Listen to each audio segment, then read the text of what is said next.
Olá, pessoal, seja muito bem-vindo à nossa maratona de RH. Preparamos aí uma semana muito gostosa, com muito conhecimento, muito aprendizado sobre gestão comportamental, sobre gestão de pessoas. A ideia é realmente unir nossa grande comunidade e fazer com que todos nós fiquemos cada vez mais capacitados e preparados para esse novo mundo, para essa nova economia e principalmente para essa nova forma de fazer gestão de pessoas. E não tem como a gente falar de uma nova forma de fazer gestão de pessoas sem levar em consideração as grandes tendências e principalmente os grandes fatores críticos de sucesso. Hoje a gente vai focar no que, na minha opinião, é o maior fator crítico de sucesso, que é o comportamento humano nas empresas. Não tem como você pensar um RH de resultado, um RH focado em alta performance, se você não pensa na gestão comportamental. A gestão comportamental ela existe exatamente para reduzir a margem de erro do RH, fazer com que o RH seja o RH mais assertivo, um RH mais focado em resultados reais e, ao mesmo tempo, a gestão comportamental ela consegue te dar uma precisão muito maior para que você faça um trabalho muito mais personalizado com o seu colaborador, com a sua equipe. Então, nós vamos passar por alguns subsistemas, vamos falar um pouquinho de recrutamento, de seleção, vamos falar de treinamento, de feedback, de liderança, exatamente para que você consiga visualizar como nós podemos usar a gestão comportamental no dia a dia. Você vai entender que gestão comportamental é uma coisa muito prática, é uma coisa para o dia a dia, é uma coisa para você usar não só no recrutamento e seleção, mas em todos os momentos. Eu vou trazer aqui alguns casos práticos mesmo, para que você possa sair desse nosso encontro e já pensar em formas de inserir a gestão do comportamento no seu dia a dia. E por que eu falo que a gestão comportamental ela é extremamente estratégica? Porque além da gente, existem algumas frases que são óbvias, como as pessoas são contratadas pelo currículo e demitidas pelo comportamento. De cada 5 demissões, 3 estão ligadas ao comportamental. A gente sabe que é o comportamento que vai determinar o sucesso ou o fracasso da gestão de pessoas. Mas a pergunta que eu faço para você é, se você sabe disso, e normalmente você sabe, toda vez que eu falo assim, gente, as pessoas são contratadas pelo currículo e demitidas pelo comportamento, todo mundo concorda. Eu ainda não conheço uma pessoa que consiga discordar. E as estatísticas, as pesquisas todas apontam para isso. Agora, se a gente sabe disso, a pergunta é, o quão nós temos investido no comportamento das pessoas, na gestão do comportamento?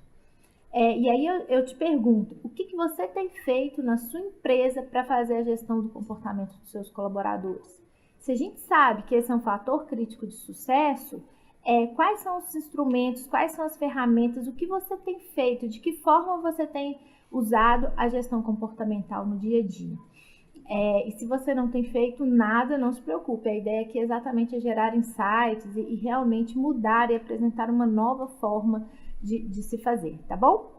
Vamos começar então pelo recrutamento e seleção?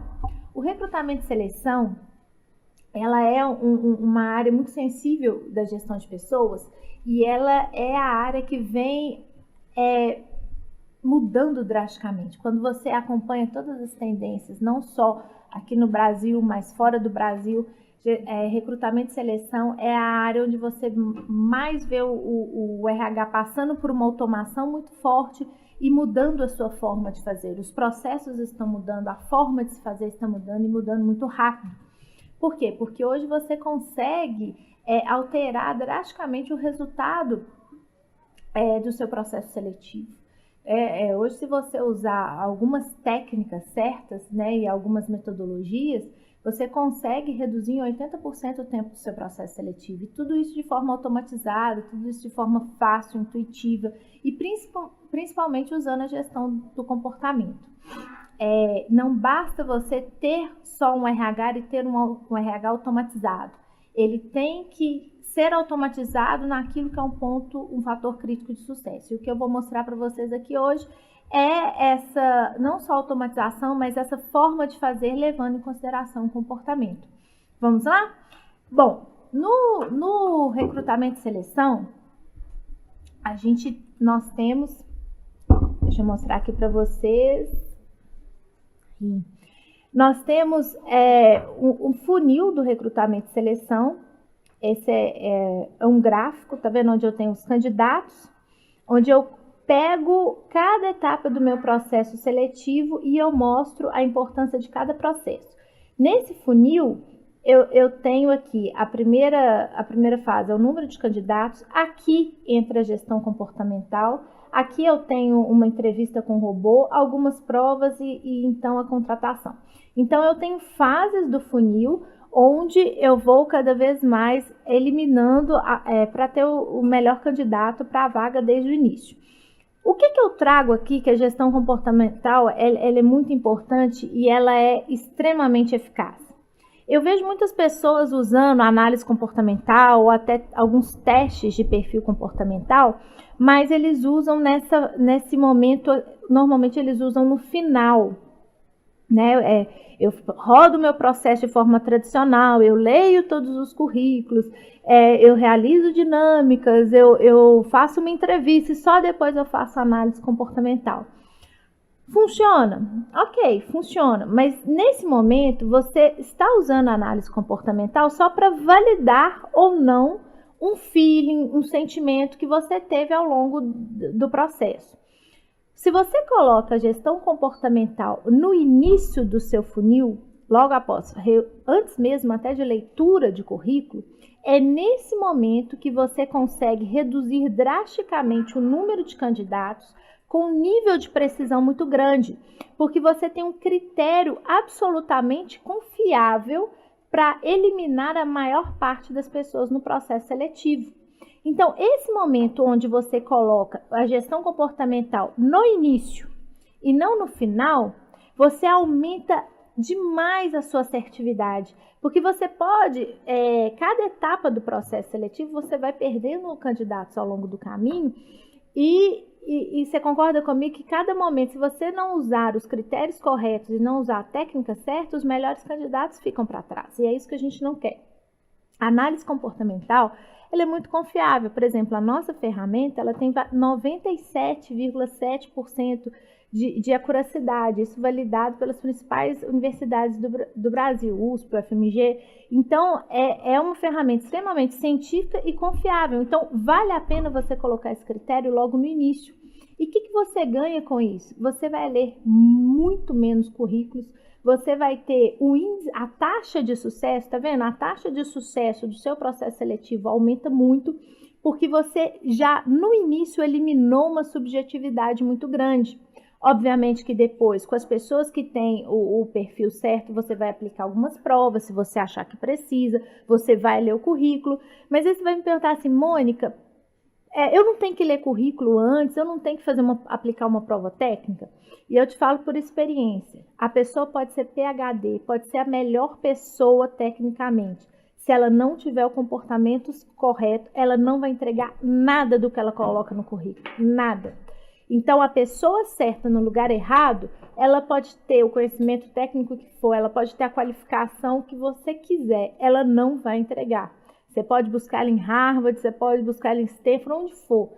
A pessoa certa no lugar errado, se você não faz o ajuste do comportamental da pessoa certa no lugar certo, ela não entrega. Então, nesse racional, não faz sentido você gastar muito tempo lendo a parte curricular, lendo a parte de provas. Não faz sentido você pensar em fazer algum critério técnico, sendo que o mais importante é o comportamental.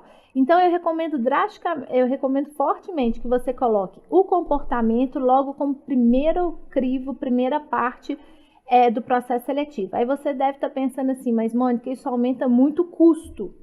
Não aumenta. Antigamente, ainda existem pessoas que compram análise comportamental como crédito. Aí é óbvio, se você compra 10 créditos, você vai morrer de dó de usar, você vai ficar com muito medo e você realmente vai fazer economia.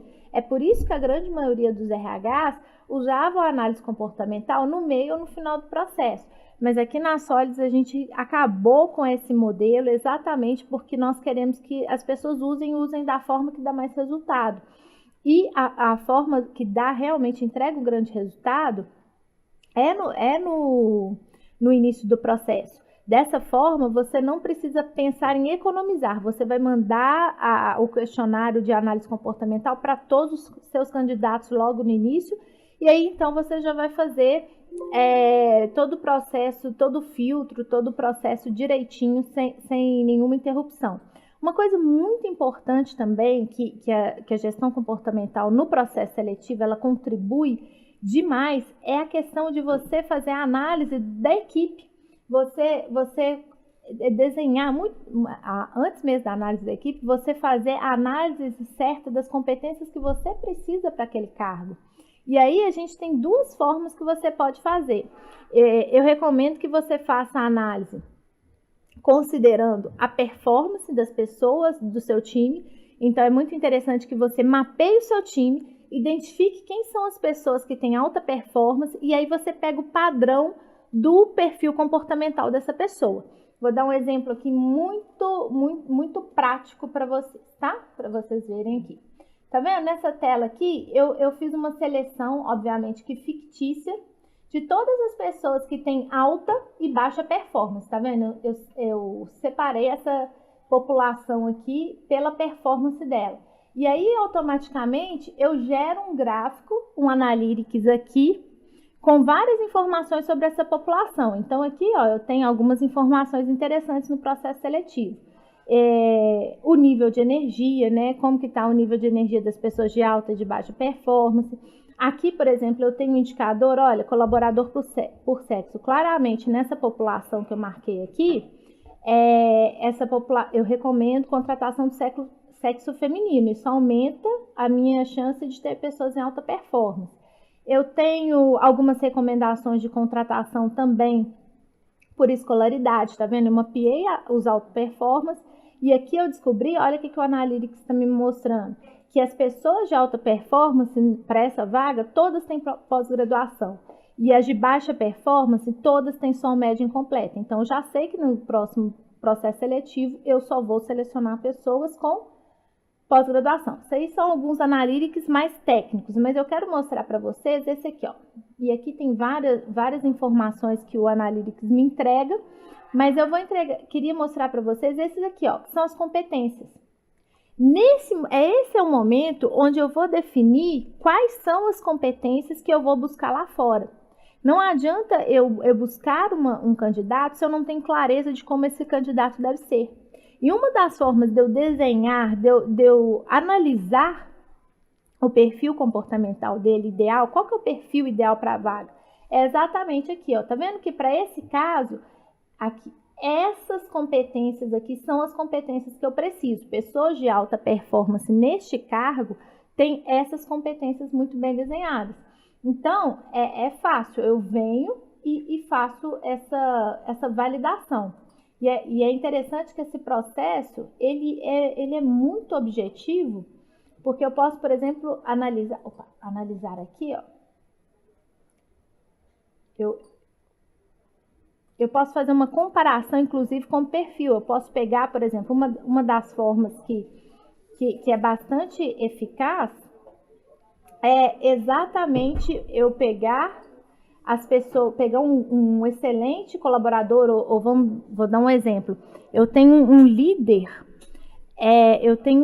que vai sair e por alguma razão, e ele tem, assim, ele precisa, eu queria muito que todas as competências que eu tinha nesse líder, que eu quero muito conseguir com esse candidato. Eu quero que seja uma pessoa proativa, eu quero que seja uma pessoa dinâmica, ou seja, aquela equipe precisa de alguém com comportamental exatamente igual desse líder que está saindo.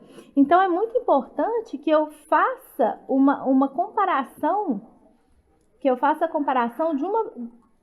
compare esse líder com esse candidato. E aí eu faço a validação para ver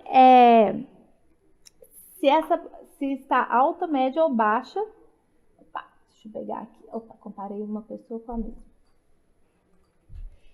Para ver qual é o índice de aproximação dessa pessoa. Tá vendo? Nesse caso, essa candidata que eu desenhei aqui, ela não é parecida com aquele líder. Então, tá vendo que a questão comportamental eu consigo extrair de uma forma bem objetiva no recrutamento e seleção.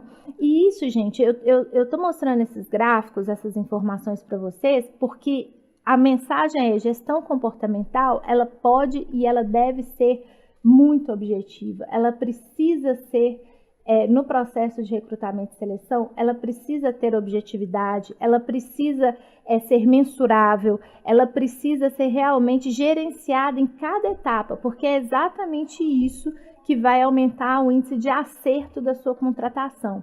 Então, eu tenho instrumentos, eu tenho técnica, exatamente, eu tenho ferramenta exatamente para que eu coloque a pessoa certa na vaga certa, e isso tudo de forma muito objetiva e de forma muito precisa, ok? Então, a gestão comportamental no processo seletivo, ela é muito importante, porque ela consegue me dar predições sobre o índice de acerto da pessoa na vaga, o índice de adequação da pessoa na vaga, e principalmente ela é muito importante porque ela é o início de tudo. Depois que eu tenho a pessoa certa no lugar certo, eu ainda tenho uma jornada, eu tenho uma caminhada.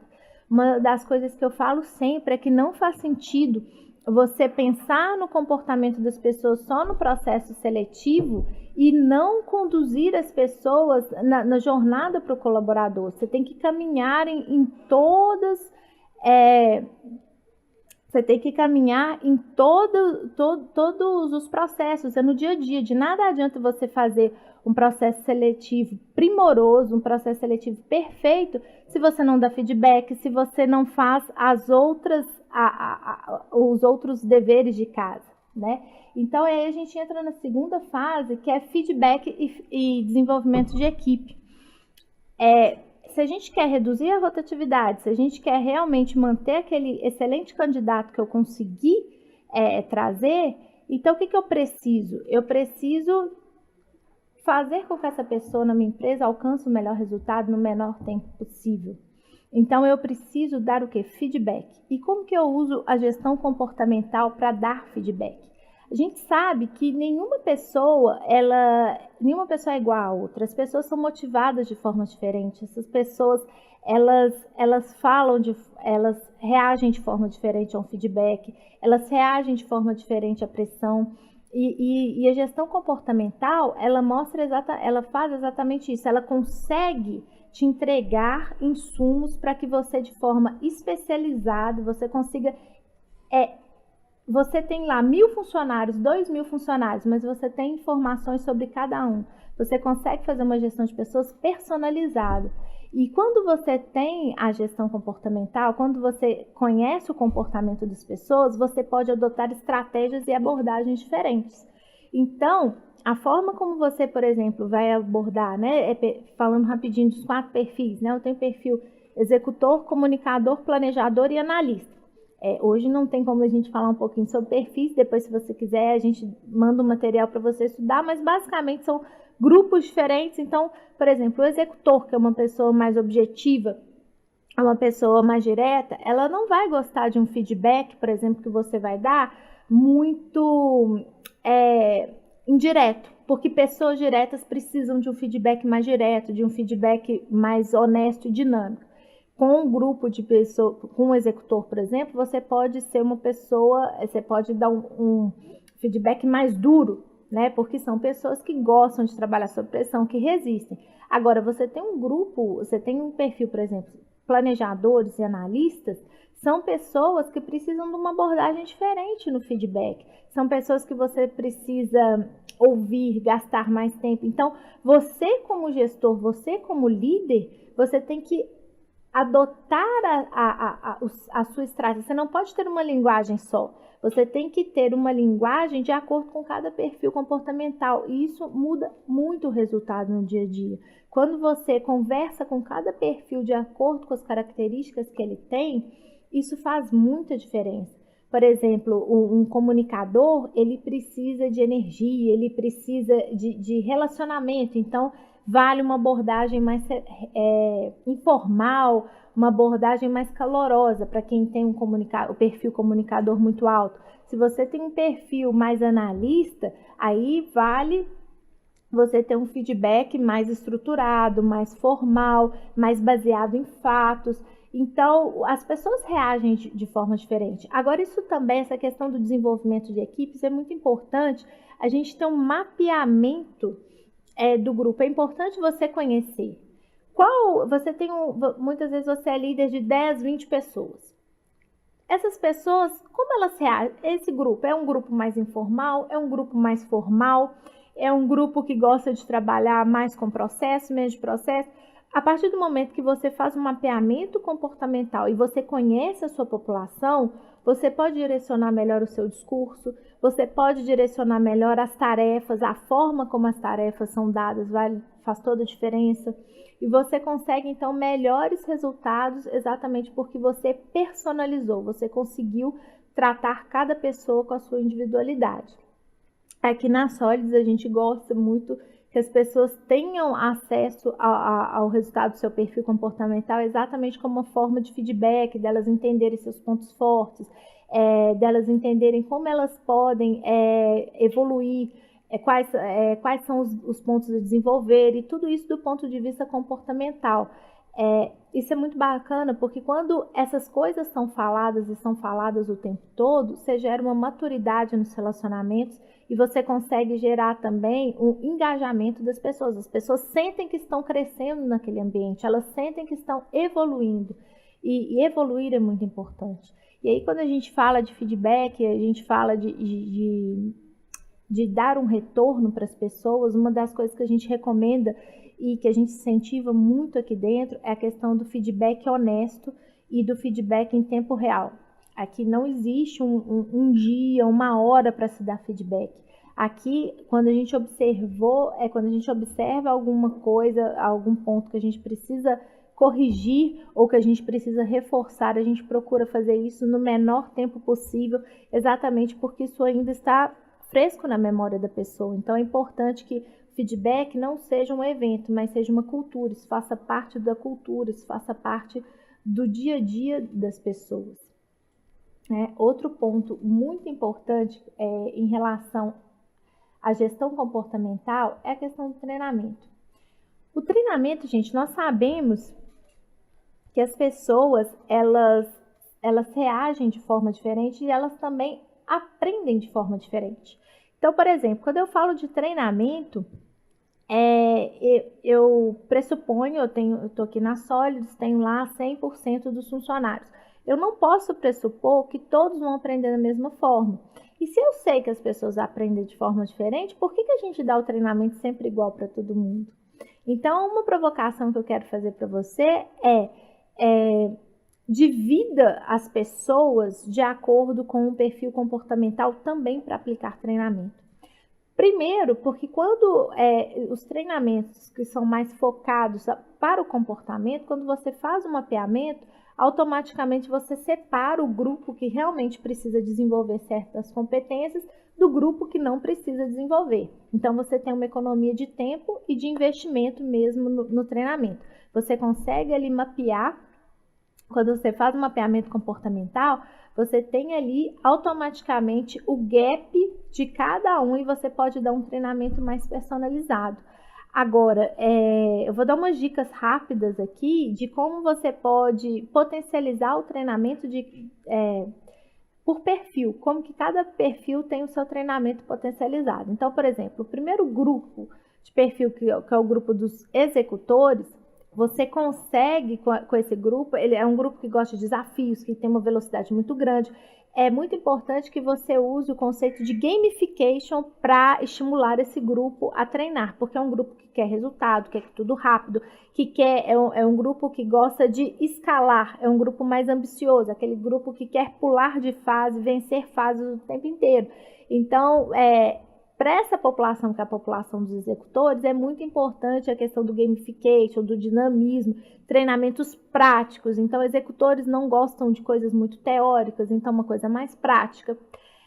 Para o grupo dos comunicadores gostam de experiência, eles gostam de sentir. Então, aqueles treinamentos, que são treinamentos mais motivacionais, que normalmente tocam na emoção das pessoas, esses treinamentos eles têm mais resultado com essa população, que é a população dos comunicadores, que gostam mais de sentir coisas emocionais, mas que também são pessoas multifocadas. Então, não adianta você entregar um livro de 100 páginas e falar, toma, esse é o manual, estuda e lê. Não é assim que ele vai aprender de forma melhor. Mas se você der ali todo dia uma página, você coloca ele para ler rapidamente e praticar logo em seguida, ele vai fixar melhor essa forma de treinamento. Já os planejadores, né, que são pessoas mais introvertidas, ele não... muitas vezes a gente coloca esse grupo de pessoas, às vezes para falar em público, para fazer apresentações, isso gera um desgaste, porque já é um perfil que ele não tem tanto... já é um perfil mais discreto. Mas você quer ver um planejador aprender bem, coloca ele para fazer trabalho em equipe, trabalho em grupo, tudo que tem a ver com grupo, tudo que tem a ver com construção coletiva. Essa é a forma de treinamento que potencializa muito o resultado dos planejadores. Então, se você tem aquelas pessoas, se a sua equipe é uma equipe que a maioria das pessoas são planejadoras, que é um grupo mais estável, que gostam das coisas com início, meio e fim, tem um ritmo constante, coloque treinamentos e formações onde eles possam construir coletivamente, onde eles possam trabalhar em grupo, porque isso melhora muito o resultado. E, por fim, os analistas, que são pessoas mais introvertidas, eles não são tão sociáveis, mas são pessoas extremamente detalhistas, exigentes e que gostam de aprender, né? Analistas sofrem muito com treinamentos superficiais. Então, enquanto você tem algum grupo que gosta, você tem o grupo, né, de comunicadores, executores que gostam de aprender um pouquinho, já querem logo praticar, não, o analista ele precisa de muito mais teoria, ele precisa de muito mais arcabouço para então sair para a prática, porque ele precisa ter segurança. Então, para essa população, faz sentido você caprichar mais no manual, faz sentido você dar mais instruções, faz sentido material complementar, faz sentido você exigir menos exposição,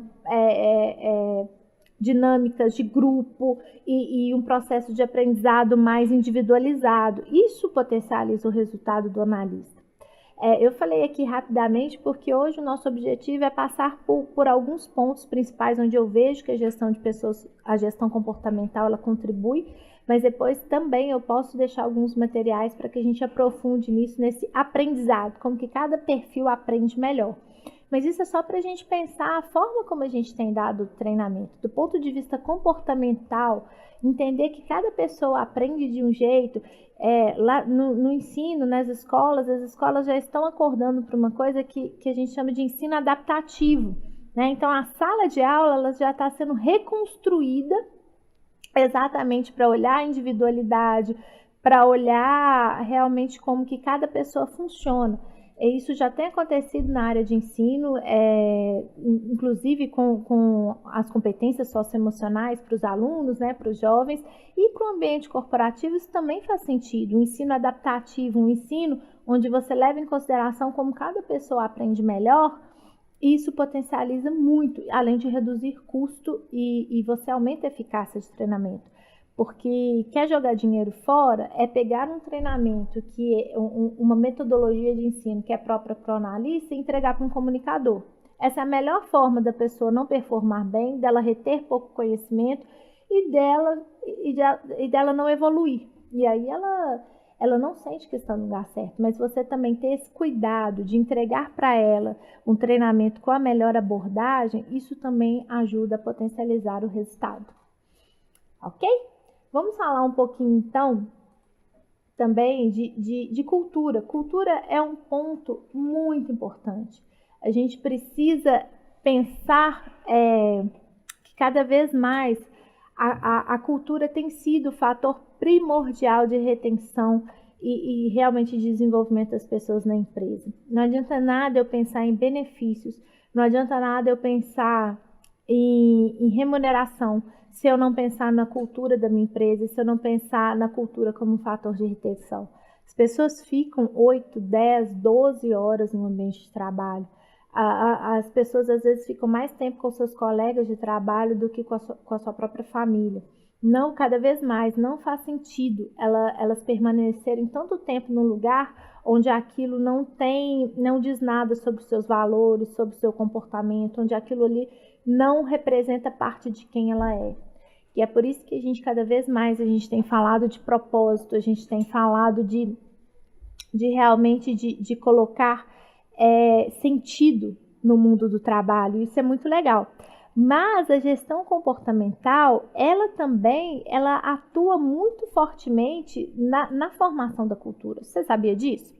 Eu vou dar um exemplo assim bem clássico para que você entenda. Por exemplo, eu tenho uma empresa onde a maioria das pessoas elas têm o perfil, por exemplo, planejador.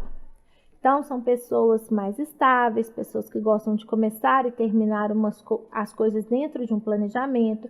São pessoas pacificadoras, pessoas que gostam de trabalhar em equipe. Bom, se numa equipe de 20 funcionários, 15 tem um perfil predominante planejador, é óbvio que a minha cultura ela vai ser afetada pelo perfil comportamental predominante.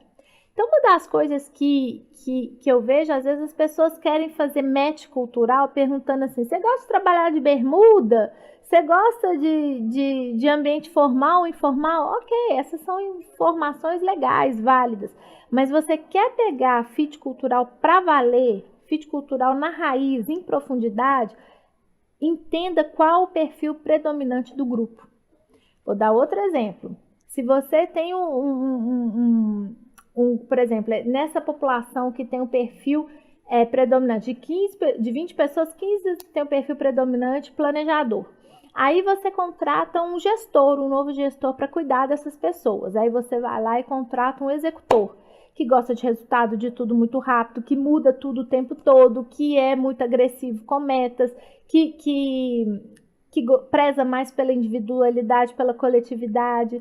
Qual que é a chance de você ter um conflito dentro dessa equipe com essa nova liderança? Talvez você demore a ver o conflito, porque esse grupo, que são os planejadores, eles não são pessoas que vão se expressar, eles vão ficar calados. Mas qual que é a tendência? Se você coloca um membro tão díspare desse contexto, dessa lógica, a tendência é você ir aos poucos desmotivando as pessoas. Você pode começar a observar que com o tempo as pessoas vão ter, o índice de absenteísmo começa a crescer, o índice de presenteísmo começa a reduzir, você começa a ter problemas de performance com esse grupo, e as pessoas que são tão estáveis, que prezavam tanto por aquele ambiente, vão pela primeira vez na sua vida pensar em sair daquele lugar. Porque você colocou um perfil muito díspare. Você colocou um perfil onde as pessoas realmente... o código cultural daquele grupo tinha alguns elementos de comportamento e você colocou uma pessoa completamente alheia a esse código de conduta, a esse código de comportamento.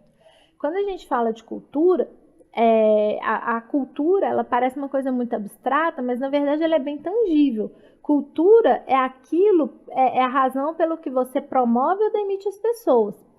Claro que existem alguns aspectos da cultura, nem tudo passa pelo comportamento, você tem alguns aspectos que são éticos, alguns aspectos que são técnicos, né? Você precisa de, às vezes, incluir alguns elementos técnicos de acordo com a realidade do seu negócio, mas a grande parte, a grande massa, o grande ingrediente desse caldo, né, que a gente chama de cultura, é o comportamento das pessoas.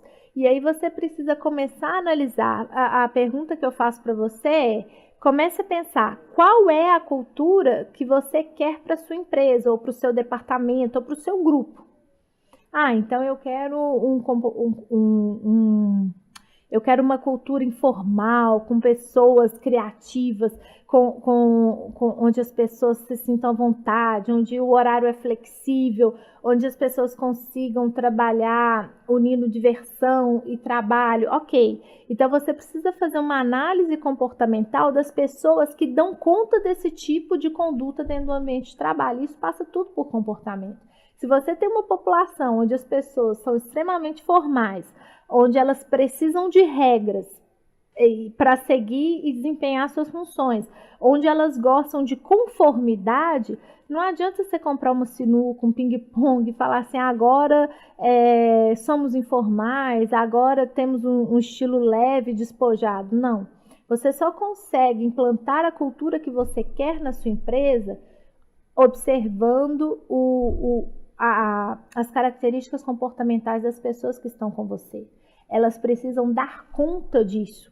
Elas precisam ter dentro delas os insumos necessários para elas seguirem. Isso passa por identificação, mas passa também por autoconhecimento e o perfil comportamental. Vou dar um exemplo aqui da Sólides. A gente tem alguns perfis que são alguns pontos da nossa cultura que são muito fortes. Então, a gente tem, por exemplo, um dos pontos aqui é a velocidade. A gente preza por fazer as coisas numa velocidade diferente, porque a gente entende que a gente trabalha com inovação, a gente trabalha com desenvolvimento. Então, velocidade é um ponto. Óbvio que eu não contrato só pessoas que têm uma grande velocidade para execução do trabalho. Eu preciso também de contratar pessoas que me entregam que não tem uma velocidade tão grande, mas tem uma qualidade maior. Mas eu entendo que isso é um ponto da cultura muito forte aqui dentro. Então, o que eu preciso? Eu preciso fazer um trabalho de gestão com essas pessoas que são diferentes. Outro exemplo que a gente tem aqui, nós somos uma coisa que é muito forte, a questão do autodesenvolvimento, da responsabilidade individual pelo próprio desenvolvimento. Então, eu preciso de grupos de pessoas que sejam curiosas, aprendam muito, aprendam o tempo todo sozinhos, assim, que gostem de aprender por si, pela própria carreira. Elas não podem ficar esperando que a empresa entregue isso para ela.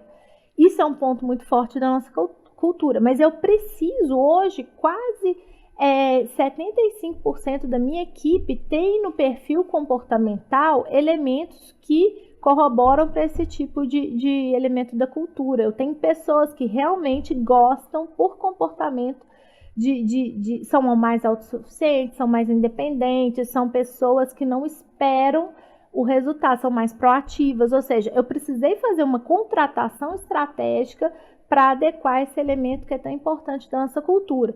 Então, percebam como tem uma íntima ligação entre cultura e comportamento.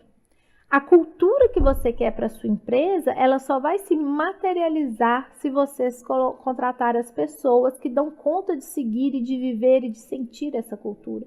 E isso está ligado também à gestão comportamental, né?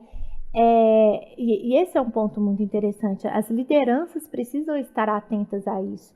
Às vezes, e as culturas, gente, elas podem mudar. Uma cultura numa controladoria de uma empresa não necessariamente é a mesma cultura dentro do comercial dessa mesma empresa. Eu tenho microculturas que eu preciso gerenciar e eu tenho a macrocultura. Então, mais uma vez, é muito importante eu ter o conhecimento do comportamento de todos os meus colaboradores para fazer a gestão dessa cultura. Então, por exemplo, uma cultura de uma controladoria, ela tem que privilegiar muito mais a formalidade, a exatidão, ela precisa ter elementos onde eu consiga colocar disciplina, transparência, onde eu consiga colocar a questão da organização, da rotina, muito forte. Então, se eu contrato pessoas que não são rotineiras, que são informais demais, eu não vou ter sucesso para a implantação de uma cultura de alta performance nessa controladoria, né? Mas, ao mesmo tempo, se eu vou para uma área de criação e eu quero aquela cultura realmente da liberdade, da criação, de realmente pensar diferente, de inovar, mas aí eu contrato pessoas que são com perfil extremamente oposto a tudo isso que eu quero para a cultura, também não funciona. Então, pensar na análise comportamental para a cultura também é um fator de sucesso, porque uma coisa que a gente percebe é que as pessoas às vezes investem na cultura só no mobiliário. As pessoas às vezes compram uma sinuca,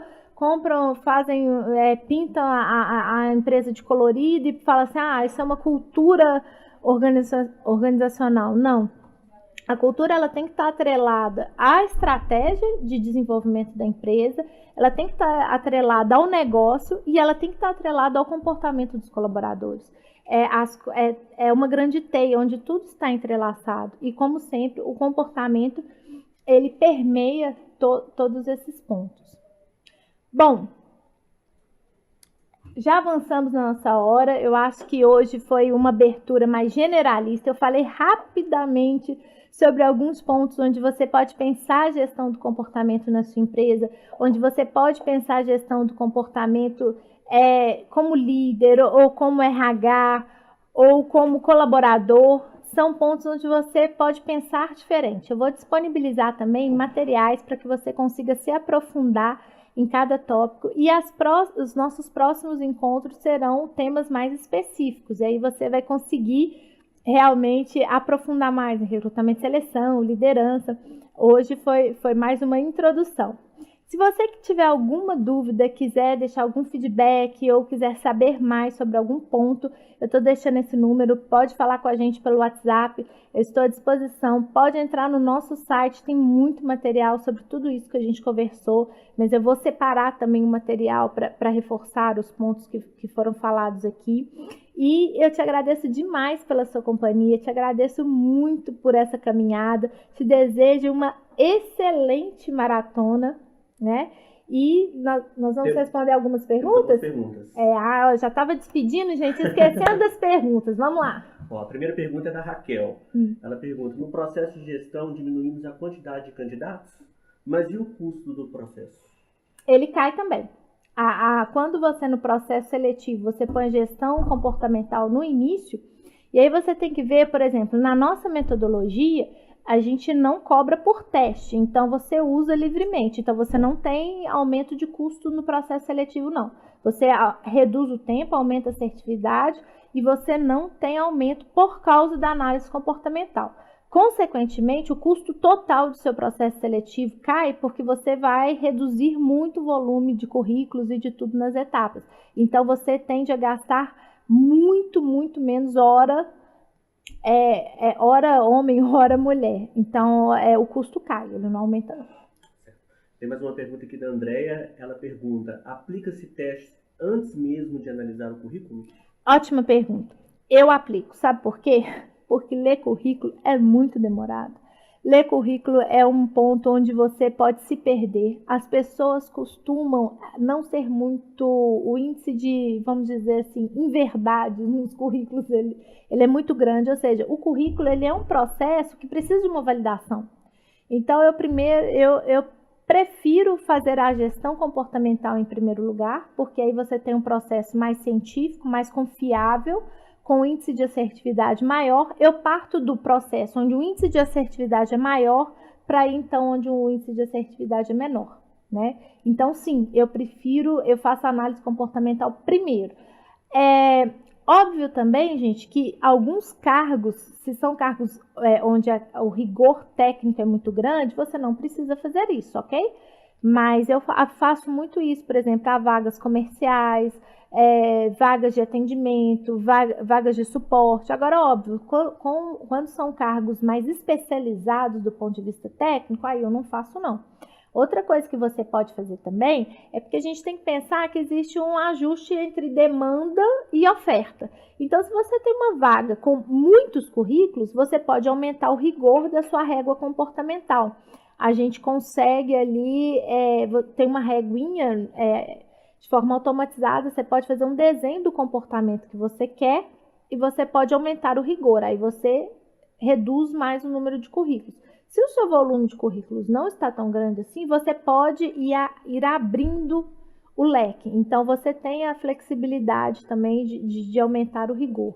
Mas sim, eu para vagas, principalmente vagas onde o fluxo é maior, eu prefiro a análise comportamental primeiro, porque isso reduz muito meu tempo. Temos uma pergunta aqui também da Mara. Qual a base que fundamenta essa análise de perfil utilizada por vocês? Nós usamos aqui, a base é o DISC, mas ele não é só DISC. Nós colocamos mais 8 teorias, não só comportamentais, mas teorias também focadas em análise preditiva. Nosso algoritmo ele tem não só o DISC, mas ele tem também algumas teorias estatísticas que o resultado disso foi um índice de precisão muito maior. O DISC, ele é uma metodologia fantástica e é a base do que a gente faz, só que quando ele foi feito, existia uma tecnologia disponível, existia um conhecimento disponível. Hoje existe muito mais. Então, para mim, não faz sentido você usar só o DISC. Então, é por isso que nós extrapolamos o DISC. Além do DISC, a gente aplica algumas técnicas, não só de aprendizado, machine learning, por exemplo, no nosso software a gente começa também agora com machine learning, como também algumas análises estatísticas, algumas teorias estatísticas que conseguem aumentar o grau de precisão e trazer mais assertividade ainda. A Gisele Fonseca fez uma pergunta aqui interessante. Você sugere a indicação dessas avaliações para pessoas a partir de qual idade? Criança também pode fazer avaliação de perfil comportamental? Legal, ótima pergunta. Eu como mãe, eu fico fazendo o tempo todo essa leitura. Mas eu participei do desenvolvimento da ferramenta de análise comportamental na fase de validação. Então, uma das coisas que nós percebemos é que é confiável, a análise confiável, o índice de assertividade, ele se mantém dentro de uma situação confortável ali pelos seus 14, 15 anos. A partir dos 13 anos, a gente já consegue ter um índice confiável. A criança, ela necessita de outra metodologia, nem de metodologia, de uma outra abordagem. Então, tanto aqui na Solids, a gente tem uma versão corporativa, mas a gente desenvolveu uma versão educacional também, para mostrar como as crianças aprendem, como os adolescentes, né, aprendem tudo. E a gente entendeu que é mais confiável a partir dos 13 anos de idade. Essa versão corporativa é importante falar também, que às vezes as pessoas acham que precisam usar só com lideranças, né, com pessoas que às vezes têm um grau de instrução maior. Isso não é verdade. Durante a fase de teste, a gente descobriu que basta a pessoa ser alfabetizada. É isso que eu fiquei mais comovida, gente. Quando nós mapeamos diretores de empresas e mapeamos o operacional da empresa, a gente descobriu que o índice de acerto se mantém o mesmo. Então, basta a pessoa ser alfabetizada. Então, uma coisa que eu gostaria de encorajá-lo é realmente a aplicar em todo mundo da sua empresa. E é por isso que a gente descolou um pouco também. Quem precisa, a gente ainda vende como crédito. Mas quem quer fazer o uso contínuo, a gente criou uma modalidade também que não precisa de crédito, exatamente para que você possa aplicar em todo mundo da forma que você precisar, para que realmente haja desenvolvimento. Gestão comportamental não é só para gerência para cima, gestão comportamental é para toda a empresa, e isso é importante falar também. Ok. A última pergunta é da Maria Maia. Essa ferramenta pode ser aplicada para candidatos estrangeiros, para vagas no exterior? Sim, nós temos a versão inglês e espanhol, onde você pode validar. Quando nós fizemos a tradução, a gente procurou. A ferramenta em português, ela está dentro da realidade da cultura brasileira. Nós fizemos uma validação também, nós fizemos uma tradução, não só traduzimos as palavras, mas fizemos uma pesquisa com o mercado de língua inglesa, aí nós focamos no mercado norte-americano e no mercado europeu de língua inglesa, e fizemos uma validação também para que essas pessoas tenham o melhor resultado possível. E no espanhol também, então você pode aplicar. Nós temos clientes que são clientes daqui, que têm unidades no exterior e que usam tranquilamente. Ok? Gente, então mais uma vez foi um prazer falar com vocês, foi muito bom. Qualquer dúvida sobre gestão comportamental, entre em contato conosco. É muito importante, eu acho que o intuito dessa maratona é mostrar como a gestão focada no comportamento, ela potencializa os resultados, ela aumenta o engajamento das pessoas, e realmente gestão comportamental, ela veio exatamente para entregar o resultado. Espero que você tenha ótimos resultados. Um grande abraço e até amanhã. Continua com a gente.